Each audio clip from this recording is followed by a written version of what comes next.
So we're going back into the year 2019, one of the stories that we brought you. So you often see these things happen in movies. A police officer stops a vehicle and immediately slaps the driver without provocation. That is according to eyewitnesses. And then the driver enters his vehicle, pulls up a gun and fires the police officer in the head. He survives. Then he follows him to a nearby shop and again opens fire, killing the officer instantly. Even in his pain, the dying officer tries to advise children who are in the shop to stay safe. Well, that's not a movie. It's a real life situation which happened not so far ago, but happened in August at Buduburam, a community near Kaswa in the central region. 2 officers were gunned down in that incident, bringing the number of officers killed in the line of duty to 5 in that month alone.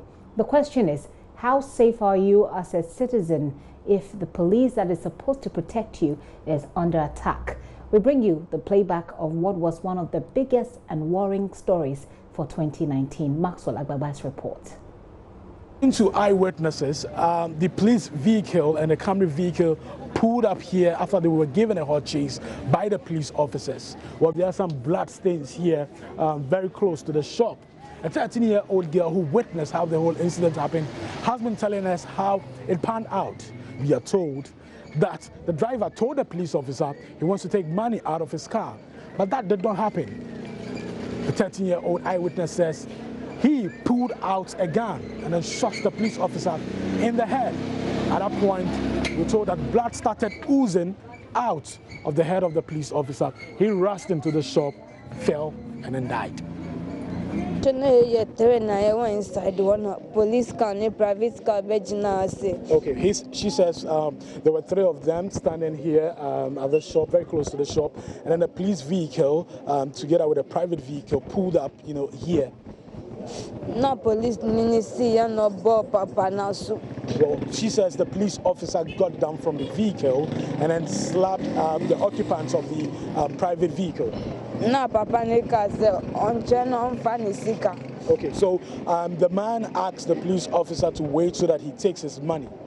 No papa, so face cano no the police. So as the man told the police officer that he wants to take money from his car, he did not take money. He actually pulled a gun from the vehicle and then shot the police officer. First, no bonity. She says he shot him first on the head and I informed you. Na police need moja finenumba no berastomo no kase yen kutonyesa etu ni bekaye na many boy we yakokutu fridge nechi.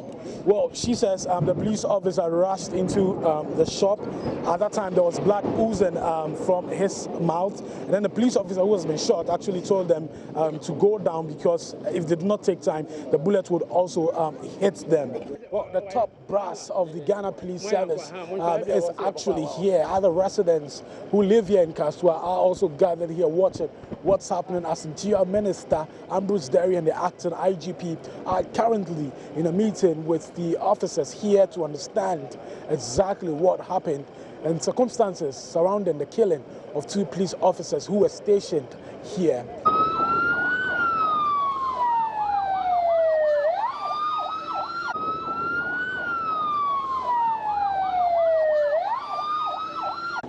All the people who matter in the Ghana Police Service are here today to commiserate with the first wife of one of the police officers, Lance Corporal Mohammed Awal. The Minister announced a directive that henceforth police officers on traffic duties will be armed. As the acting IGP has said, it has been the policy of the police in Ghana not to arm them because of their role. But I have directed the acting IGP to immediately arm all police on traffic. And to provide them with bulletproof equipment, the vest, and the helmets which they have received to enable the police exercise their right of self-defense effectively when they meet such callous and barbaric persons. because all they were doing was to make sure that things went well. Reckless, and they were shot. If they were armed and protected, they were protected in the chest and in the head because it has a bulletproof helmet. So that is the directive, that from now we would make sure that our police on traffic duties are armed. Not only should they defend themselves, but it also gives them the capacity to deal and fight violent crime when it comes their way. And so the IGP has got the order now, and I know he's going to do a good job to make sure that what has happened to Michael will not happen to any other police on traffic duty. So Michael is a martyr. Yes, we're going to arm them, but there will be tactical operational arrangements about how we do it. We've got some. You might have a team of 10. Even if you cannot arm all the 10, you would arm those that you can, and then those will serve as a cover for the rest. But in this case, arming them is 0. And you went with us to the side. You saw what happened there. So certainly we are working towards getting everybody armed, and we mean it. We are doing as much as we can. So the principle now is arm them, and we'll arm them. But there are some assertions out there, like you rightly mentioned, that the police personnel themselves have complained that if they don't feel comfortable wearing the bulletproof vest, so you can even make provision, and they may not wear them. I've asked them to enforce that, because the same police officers go on UN missions and wear them. So it's a matter of you. I've tried it on, and I don't think it's a big deal. And we need, if we need for special training for them to wear, we do that. But they wear when they go out on the missions, and therefore they should wear. And we're going to insist they do it. The Inspector General of Police has been speaking, and he has been talking tough about measures that they intend to put in place to nip the situation in the bud. He says that they've realized for some time now, Kaswa has posed a security challenge to the country as a whole. So they are putting plans in place. In fact, plans are far advanced to augment the security. Today I expect all Ghanaians stand with the Ghana Police Service and have a snake.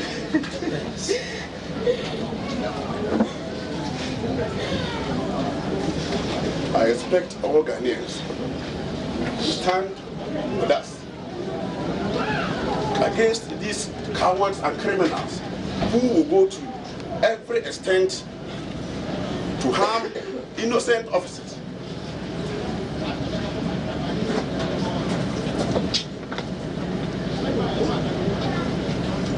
They said that desperate situations calls for desperate measures.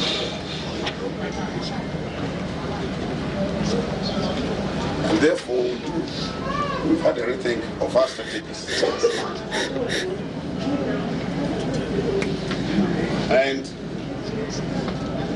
I'm not saying that we're going to kill innocent citizens, but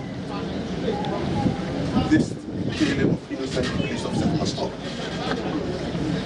And we will do everything to ensure that this is stopped.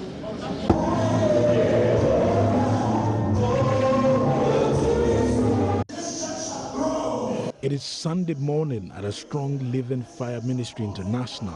One of the pastors here is leading the congregation to pray. Some of the members tell me conspicuously missing at church is Eric Kojoduya, the prime suspect involved in the shooting of 2 policemen at Buduburam in the central region. Mother of the suspect, Elizabeth Boatin of blessed memory, is the founder of the church. She has been buried in a corner on the church premises. Church service just ended here at a Strong Living Fire Ministry International. Well, a lot of the prayers here have focused on how the church can grow beyond what is happening to it now. I've been speaking to the administrator of the church, Stella Brown, who says the church is shocked by the incident that happened sometime last week. She says they'll be meeting today to decide on what their next line of action will be for their member who is now on the wrong side of the law. I don't know which words to use to describe our late mother. And as you can see, all the guys in this church are on fire for Christ. So for us to say maybe our mother didn't train him well is another side of, you understand me? Yeah. Because knowing Mama Lizzie, you can't sit there and do something that is contrary to what the Bible teaches. And she's a mother. And I know for sure that even if Eric was misbehaving at home or something, he won't spare, he's grown. So I can't say the rod, but he will talk about it. She says the leadership of the church is still shocked by the incident and are still discussing how to extend help to the suspect. We are very sad about the situation. It's so heavy. Our hearts are heavy, as you can see when you came to fellowship with us. There's no joy in the house, although as a church we should be joyful and all that. It has really weighed us down. So as leadership, we are going to meet and discuss how best the church can also help him, since the mother was the founder of this church. We cannot leave him like that. So we want to see how best we can help him, whether to get a lawyer for him to talk to him and tell us exactly what happened. Because right now we don't even know where he is. We can't tell where he is, and nobody is telling. We were surprised because he came to church on Sunday. Yeah. He was here till we closed around this time. He picked even some of the elders with the car, and they went. So that story was in 2019. It was in August. Maxwell Agbaba filed that report. Maxwell joins me in the studio, so we'll have a quick chit chat about it. Do join us with your thoughts as well. We've posted this on Facebook already, and we're asking you to share with us what your memorable stories of 2019 are. So we'll go on Facebook to find out what you've been posting. But Maxwell, let's look at this story. I remember it very vividly. It was a big story. How was it for you covering this story? It was really difficult. Difficult in the sense that about the circumstances surrounding the killing of the two police officers, and also because it had a lot of strands that needed to be covered. So the story itself, difficult covering it, because at a point, we are all human. So at a point you get emotional, but you still need to carry on and and continue with the story. And then on the second hand too, also we had a lot of angles that were not supposed, to miss. So I had to make sure that we covered all those angles. I remember the following morning, I think the incident happened sometime in the afternoon, and then the next morning, when we visited Kaswa police station, where the two officers, Michael Jamisi and Mohammed Awal, were based, you could see that all activities there activities there were at a standstill. Even for persons who had come there to report issues of domestic abuse and robberies and all of that. They couldn't just go to the station to write their statement. You could see the police officers obviously disturbed by what had happened. I got closer to one of the vehicles. That vehicle, I'm told, later was used to carry, the officers, and you could still see blood stains, on the seats. One of the police officers, I actually saw him trying to pour water, on the seats to clean it, and he told me that, you see, this is the blood of my own colleague that I'm cleaning, and that's how difficult, the job is. But the evening when the incident happened, it wasn't too clear, how it started. The information that we got that afternoon and then later in the evening was that the suspects were actually armed robbers. That was the first report that came out. That these were armed robbers who were fleeing from, who were fleeing. Police officers were chasing them and they were fleeing. And then they stopped someone and shot the police officers. But the story turned out to be the story turned out to be completely, different. So when we went on the ground and then went to the crime scene, went to the community where the incident happened, that was when we had a perfect, picture and a perfect understanding of what actually, transpired and the moments before the shooting happened. And as you heard, the 13-year-old girl that we spoke to, I think she was the one who really changed the narrative, who changed the story for people who were following closely, because the initial report had suggested that armed robbers who went to steal being pursued by police officers. They stopped and then shot police officers. But as you've shown in that story, yeah. it was not an armed robbery attack. Exactly. It was these people who apparently have some kind of relationship with the police. Exactly. Especially in Kaswa and Buduburam. Exactly. That went on this. And so, I mean, we'll talk about what happened with the story subsequently.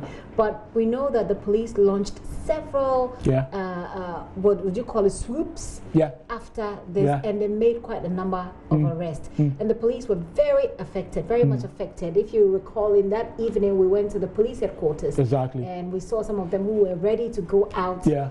And I spoke to one police officer. I could just feel the tears in his voice. Maxwell, let's come back to the story. Yeah. Where is the case now? Well, the last time we checked, and the last time our court correspondent Joseph Akable, gave reports, I think the notable one was about 6 of the suspects, being freed, and now they're at home. And we know that the prime suspect is still in custody and this case is still in court. We knew it was going to come to this point where these 6 suspects, would be freed. Because again, when we went on the ground, the information that we got from the eyewitnesses who we spoke to was that Eric Dia, who is the prime suspect, was actually in the vehicle with those persons. And that's Eric Dia, and these pictures popped up after he was arrested. Yeah, after he was arrested at Timpoku in the eastern region, and we were told he was trying to move to Togo, but then the police had intelligence that he was trying to flee the country. So they pursued him and then arrested him.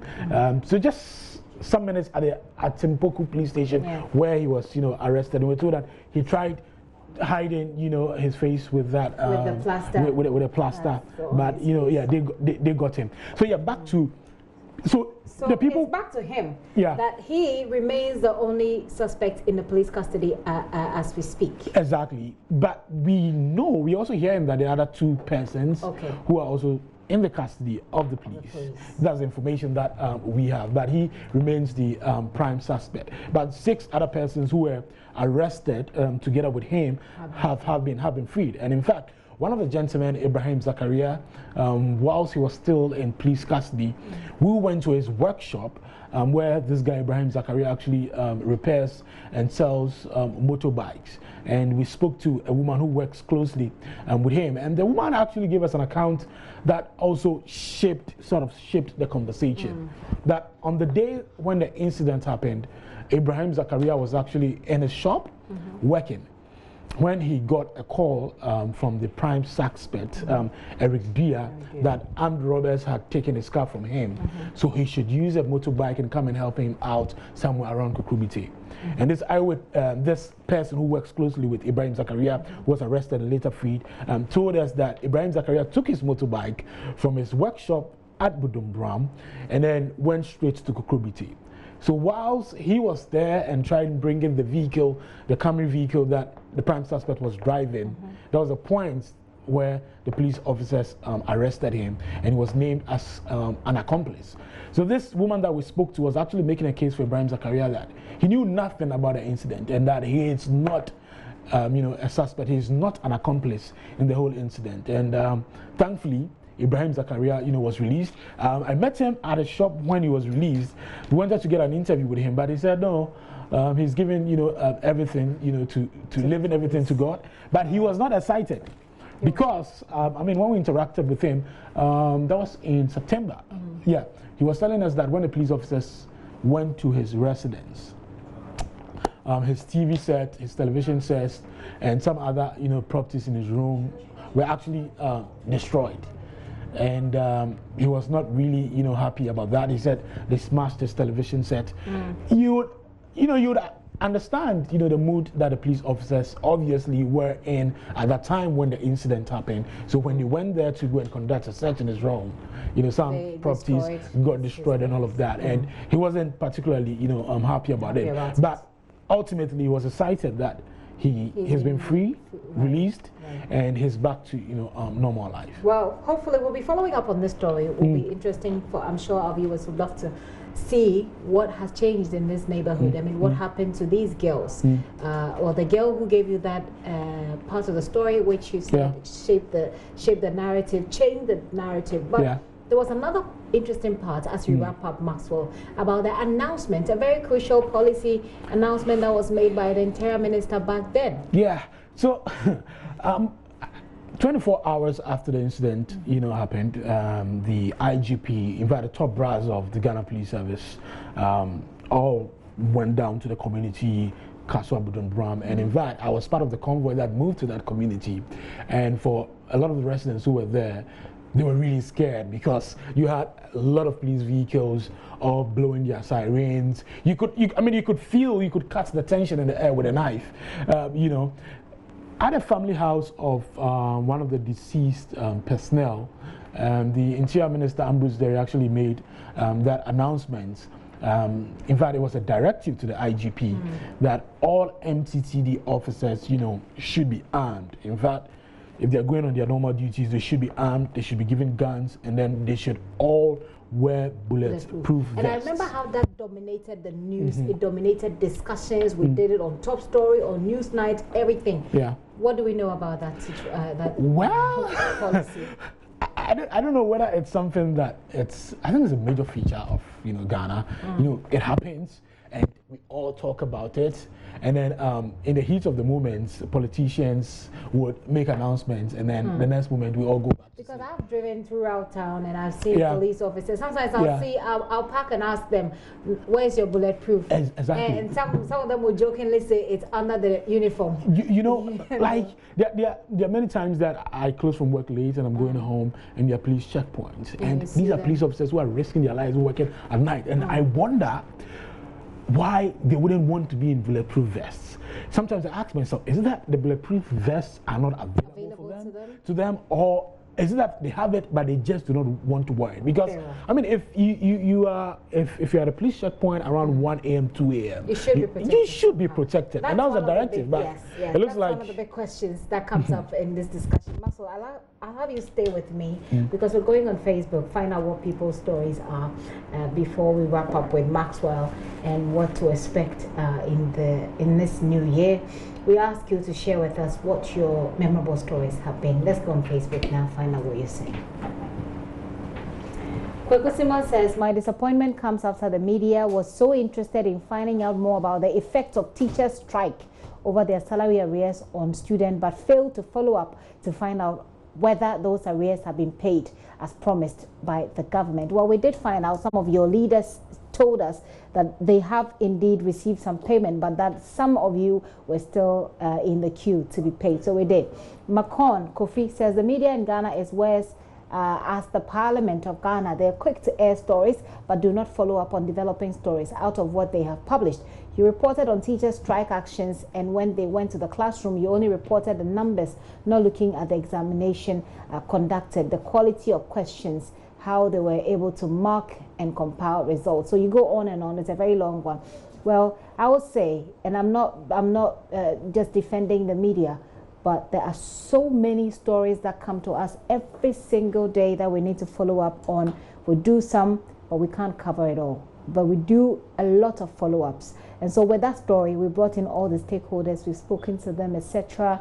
Certainly we will follow up in this new year as well. Let's get back on Facebook. Some of the comments. Marcus says, government white paper on Ayawaso West were gone, which exonerated the person who slapped the NP on grounds of, quote, provocation.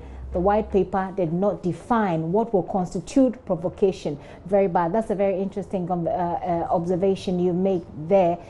Baye Jeremiah says, where stories for you, the death of Ahmed Swale, the kidnapped Takrade girls, collapse of some financial institutions, the news of the coup plotters. For the good news, the enskinment of the Yana, cutting of sword for the construction of Pualugu Dam, the mass registration of the Ghana card, and the gains made from the year of return. Baye Jeremiah, I love your submission. Amazing. Fredria Ajimai says, why are the staff of multimedia leaving the group. That's what your story for 2019. Well, people always move on, others come in. I guess that's just life. And as Cardinal says, worse for you, the story is the killing of Ahmed Swale. The best still is having my voter ID. I'm happy for you that you have your voter ID.